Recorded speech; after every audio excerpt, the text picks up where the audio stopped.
My name is Annette Booker, and I work for Amazon. I started off as a computer scientist, and I did that really because I wanted to be a computer engineer, but the school I was in didn't have an engineering program. So I settled for computer science. And during my senior year, I had the experience or the opportunity to actually take the class in an adjacent university that allowed me to take some engineering courses. And it was then that I realized probably needed to consider engineering again, because it was really more of my passion. I was great in computer science and coding, but I really wanted to do engineering. So I went to get my master's degree in electrical engineering at Virginia Tech.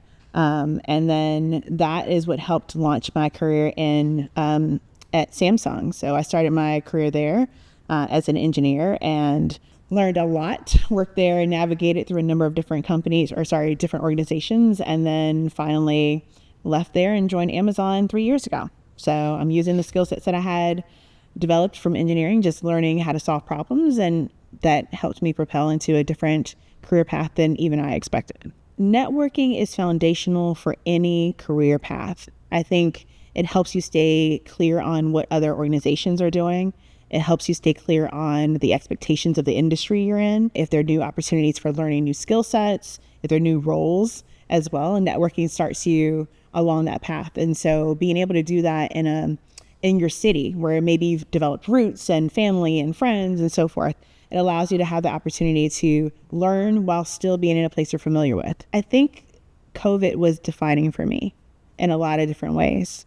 I saw our organization, Samsung at the time, move from being a very hands-on, involved environment where everyone had to come to the site to now navigating how do you work from home and still make the facility work, and seeing that change point happen within a matter of days. And this is a company that had been established for 20 plus years in the Austin area. And just seeing how not only the company was able to navigate it, but the people, right? And the flexibility that the organization had with those people. It was pivotal for me to see that change isn't so far-fetched. I think oftentimes when you're in a company, and they talk about innovation all the time, right? We have new products, that's a new innovative thing, but to really see the whole company dynamic change, show that we have the capability in ourselves to actually change and do something new, risk something different in the face of insurmountable circumstances. My passion is actually a personal mission of mine.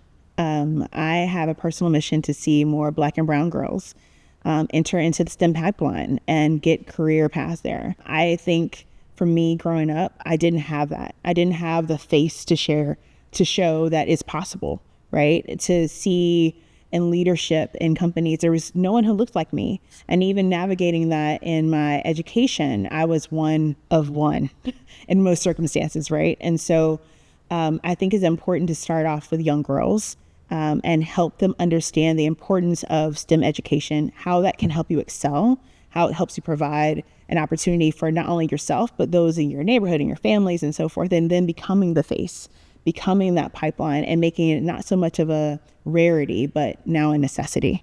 There's a couple of barriers, I would say. One is that, again, you don't see yourself. So if you don't see yourself in that space, there's the fear of being the first, the fear and the burden, I would say, of being the first and having to navigate that path. Because then you become the face and everyone looks to you as being the representative of that population.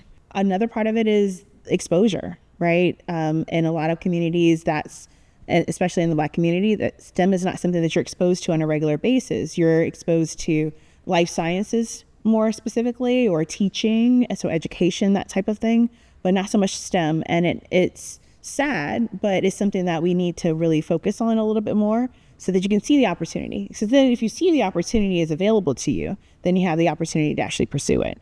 And then beyond that, once you're in the workplace, is actually being open, having your employer be open to having a diverse population of employees, encouraging them to interact and to learn and to develop skills, and giving even more opportunity and advancement for those people so that, again, they open up another opportunity for someone to follow. Samsung, one of the reasons why I got involved with Girl Scouts is because of Samsung.